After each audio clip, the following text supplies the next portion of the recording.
Welcome back to my YouTube channel mathematics पे सनावला। जैसा कि मैंने एक अवेयरनेस सेशन रखा था अपने सिटी में 21 अप्रैल को, तो कुछ स्टूडेंट आए थे, कुछ नहीं आए थे। मैंने सोचा था कि जो नहीं आ सके उनके लिए वीडियो रिकॉर्ड करूं, मगर शेड्यूल की वजह से टाइम नहीं मिल सका, तो आज सोचा था कि टाइम से बना लूं। तो कुछ स्टूडेंट ऐसे भी हैं जो डिफरेंट सिटीज़ के हैं, उनको नहीं पता। मेनली उनको नहीं पता होता जो इनकी इंटरमीडिएट अभी 24 में होने वाली है, क्योंकि लास्ट 2 ईयर जिनकी इंटरमीडिएट है उनको समाव आइडिया होता है, या कुछ ऐसे स्टूडेंट होते हैं उनमें से भी जिनको आइडिया नहीं होता। तो उनके लिए आज से मैंने एक सेशन रखा था, तो अभी उसमें हम बात करेंगे।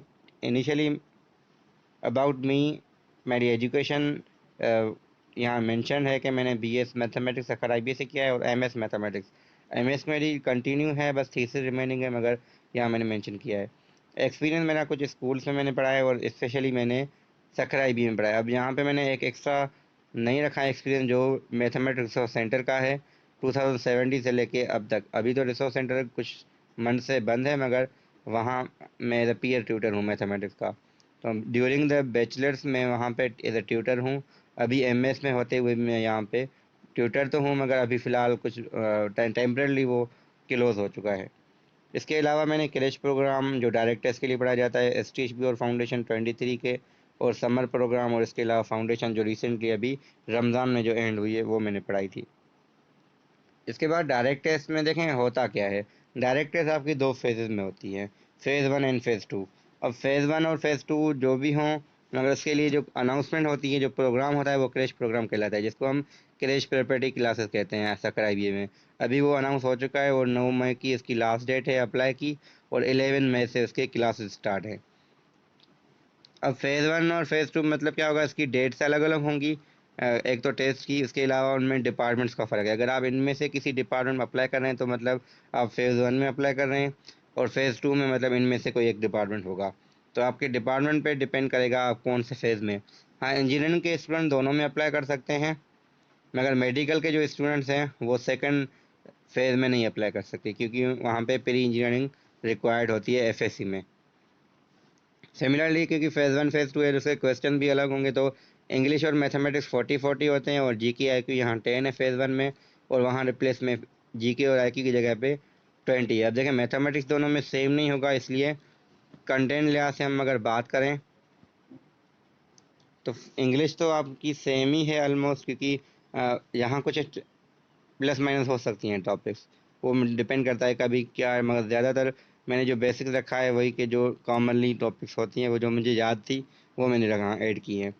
अब मैथमेटिक्स के लिहाज से फ़ेज़ 1 में ये बेसिक मैथमेटिक्स के कुछ टॉपिक्स मैंने रखे हैं यहाँ, स्पेशली वर्ड प्रॉब्लम ईच पे आएगा, यानी एप्लीकेशन समझ लें या वर्ड प्रॉब्लम समझ लें, वो इंक्लूड है। मगर फ़ेज़ 2 जो है वो फ़ेज़ 2 में सिंपली आपकी फ़र्स्ट ईयर और सेकंड ईयर की मैथमेटिक्स इंक्लूड होती है।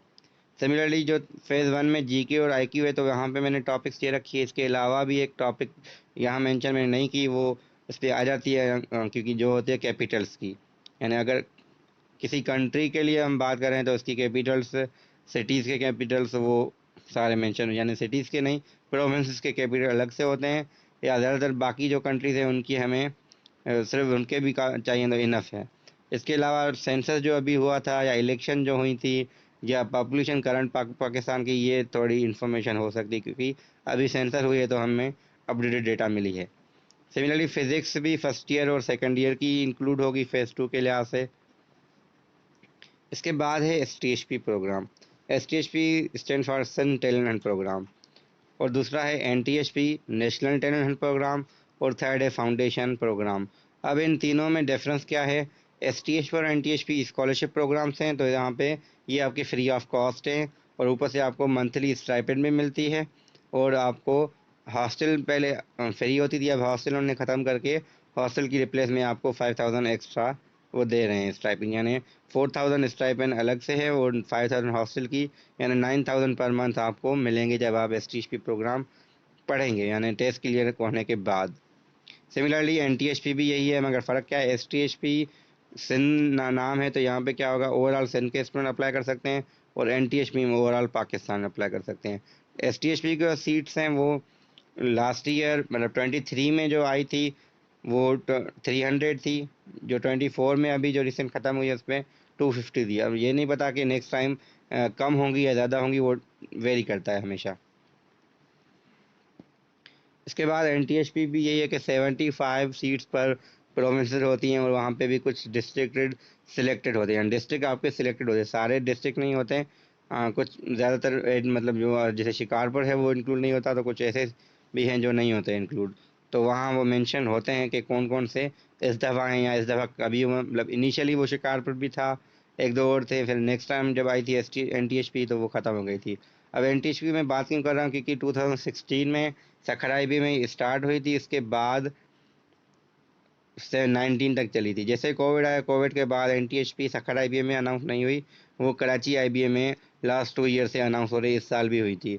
अब कुछ चांसेस हैं कि इस दफ़ा दोबारा एनटीएचपी सखर आईबीए यूनिवर्सिटी में भी अब में भी नहीं, मतलब चांसेस यही हैं कि मोर देन 50% चांसेस है कि सखर आईबीए में अनाउंस हो। इसलिए मैंने कहा कि इसकी भी प्रिपरेशन जो करना चाहें स्टूडेंट कर सकते हैं।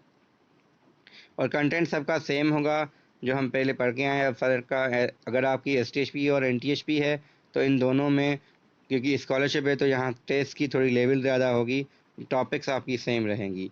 या इवन आप अगर फर्स्ट ईयर 9th मैट्रिक करें तो वहाँ थोड़ी फर्स्ट ईयर की टॉपिक, क्योंकि मैंने जब किसी को एक स्टूडेंट को एसटीएचपी की प्रिपरेशन करवाई थी तो मैंने उनको कुछ फर्स्ट ईयर की टॉपिक्स भी पढ़ा दी थी, तो वो आई थी। क्योंकि अब वहाँ तो मेंशन करते हैं कि बेसिक मैथ है, मगर जब आती हैं तो कहते हैं कि स्कॉलरशिप पे तो ऐसे हो सकता है। तो इसलिए बेहतर है कि जो तैयारी कर रहे हैं, क्योंकि नीड बेस है। एक तो आपके वहाँ जब आपकी ये आ जाए तो मुझसे आप पहले कांटेक्ट कीजिएगा। फॉर्म के लिहाज से मैं आपको फॉर्म फिल करने में हेल्प कर सकता हूँ, क्योंकि वहाँ थोड़ी टेक्निकलिटी चाहिए फॉर्म में, अदरवाइज आपकी सिलेक्शन फॉर्म की वजह से भी रिजेक्ट आप हो सकते हैं। मतलब टेस्ट तो आपने क्वालिफाई कर ली, आपने पास की होगी, मगर आपका मेरिट लिस्ट में नाम शायद ना भी आए due to the poverty basis, तो उनका क्राइटेरिया थोड़ा अलग होता है। तो वो मुझसे रब्ता आप कीजिएगा एनटीएचपी या एसटीएचपी के लिए। जो फाउंडेशन प्रोग्राम है वो सिंपली आपका एज इट इज़ है, टेस्ट थोड़ी इजी होती है एज़ कम्पेयर टू एसटीएचपी और फाउंडेशन। यहाँ आप 50,000 पे करते हैं फॉर द ज़ीरो सेमेस्टर, वो आपके फ्री होते हैं। जो एसटीएचपी एनटीएचपी फ्री थे, यहाँ आप 50,000 पे करते हैं। जो आपको वहाँ स्टाइपेंड मिलती थी वो यहाँ नहीं मिलती, तो वो बस इतना ही फ़र्क है, बाकी आपके कोर्सेज जो सेम पढ़ाते हैं। अच्छा, जैसे मैंने यहाँ मेंशन किया है कि सकराइबी यूनिवर्सिटी के ये प्रोग्राम से, मगर डायरेक्ट टेस्ट जिसके लिए क्रैश प्रोग्राम पढ़ाया जाता है, वो डायरेक्ट टेस्ट जो होती है वो मेन कैंपस के अलावा सब कैंपस में भी होती है। सिमिलरली फाउंडेशन प्रोग्राम भी, यानी आपके जो, अच्छा कुछ कुछ स्टूडेंट को ये नहीं पता ये क्यों होते हैं, जो फाउंडेशन प्रोग्राम या क्रैश प्रोग्राम ये क्यों होते हैं। सकराइबी में इन होने के लिए 3 वेज हैं, या तो आप डायरेक्ट टेस्ट क्लियर करके आते हैं, इधर आपने क्रैश पेपर की क्लासेस ली हैं या ना ली हैं, मगर आपको डायरेक्ट टेस्ट देनी पड़ती है। अगर डायरेक्ट टेस्ट आपकी नहीं हो रही तो दूसरा तरीका एसटीएचपी है और फाउंडेशन था। अब एनटीएचपी क्योंकि दरमियान में नहीं थी तो वो मैंने बात नहीं की, मगर एनटीएचपी अगर अनाउंस होती है तो एक और वे, यानी आपके 4 वेज हो जाएंगे सखर आईबी यूनिवर्सिटी में इन होने के लिए। बाकी कैंपस में सिर्फ 2 वेज हो सकते हैं, मेन कैंपस में इन होने के लिए आपको ये 4 वेज हैं। यानी डायरेक्ट टेस्ट मतलब आपने टेस्ट दी और आपके डिपार्टमेंट स्टार्ट हो जाएगा, यानी डिग्री आपकी स्टार्ट हो जाएगी। जब आपने एसटीएचपी या एनटीएचपी या फाउंडेशन के थ्रू आ रहे हैं तो ज़ीरो सेमेस्टर पढ़ेंगे, 6 महीने आपको वो सेमेस्टर पढ़ाएंगे, वो काउंट नहीं होगा। वो अगर आप क्लियर करते हैं तो पहले मिसकंसेप्शन ये भी था स्टूडेंट को कि इनके लिए फाउंडेशन टीएचपी में लास्ट में एक टेस्ट होती है, उस पर अगर पास हो जाएंगे तो आप क्लियर होंगे। ये मिसकंसेप्शन जब मैं भी इंटरमीडिएट में था तो मुझे ये पता चला था, जब मैं इन हुआ तो मुझे पता चला ऐसा नहीं है। मिड टर्म्स होते हैं, mid one mid two sessional marks होती हैं, और फाइनल टाइम होता है, तो सारी मिला के आपकी कोई परसेंटेज बनती है जिसको हम कहते हैं 68% ओवरऑल अगर आपकी बनती है। यानी ईच में अगर 68 आपने ली, या जीपीए के लिहाज से देखें तो 2.2 अगर आपकी आ रही है तो आप एलिजिबल हैं for taking the admission in the regular programme. अगर आपकी 3 से अबव है तो फिर एसटीएचपी और या एनटीएचपी में आपकी स्कॉलरशिप हो जाती है। अदरवाइज फाउंडेशन के लिहाज से अगर आपकी 4 जीपीए भी है तो स्कॉलरशिप नहीं होगी, मगर आपकी एडमिशन कंफर्म है। तो 2.2 is the minimum criteria for passing zero semester. अच्छा, जिनको प्रिपरेशन करनी है, क्योंकि ये मेरा चैनल है तो इस पर मेरा व्हाट्सअप में नंबर मेंशन है, तो कोई मसला हो पूछ सकते हैं। और अगर आपको वीडियोस चाहिए तो वीडियोस आपको ऐसे शायद ना मिलें क्योंकि डिफरेंट जगह पे हैं, तो प्ले लिस्ट में जाएँ। प्ले लिस्ट के बाद आपको डिफरेंट प्ले लिस्ट मिलेंगी। एक डायरेक्ट टेस्ट के अभी जो मैंने रिसेंटली बनाए है, इसमें कुछ वीडियोस मैंने ऐड किए हैं, बाकी मैं ऐड करता रहूँगा। अगर किसी को थोड़ा जल्दी हो, यानी हाँ कुछ वीडियोस आपने पहले से देख लिए तो आप जो डायरेक्ट टेस्ट 2023 है तो यहाँ से वीडियोस देख सकते हैं, पूरी सीरीज़ है। मगर यहाँ पे मैं क्या कर रहा हूँ कि इसको थोड़ा एडिट करके नए तरीके से इसको अपलोड कर रहा हूँ, यानी री अपलोड कह सकते हैं। अब किसी में कुछ एडिशन करनी हो तो वो भी कर रहा हूँ, जो टॉपिक्स रह गई हैं या किसी में कॉन्सेप्ट कम है तो उसमें ऐड करने के बाद मैं इस नई प्लेलिस्ट में ऐड करूँगा। अदरवाइज़ आप अगर इसको भी फॉलो करें तो 2023 की जो डायरेक्ट टेस्ट की वाली प्लेलिस्ट है पूरी, तो यहाँ से भी आपकी प्रिपरेशन ईजिली हो सकती है। Thank you.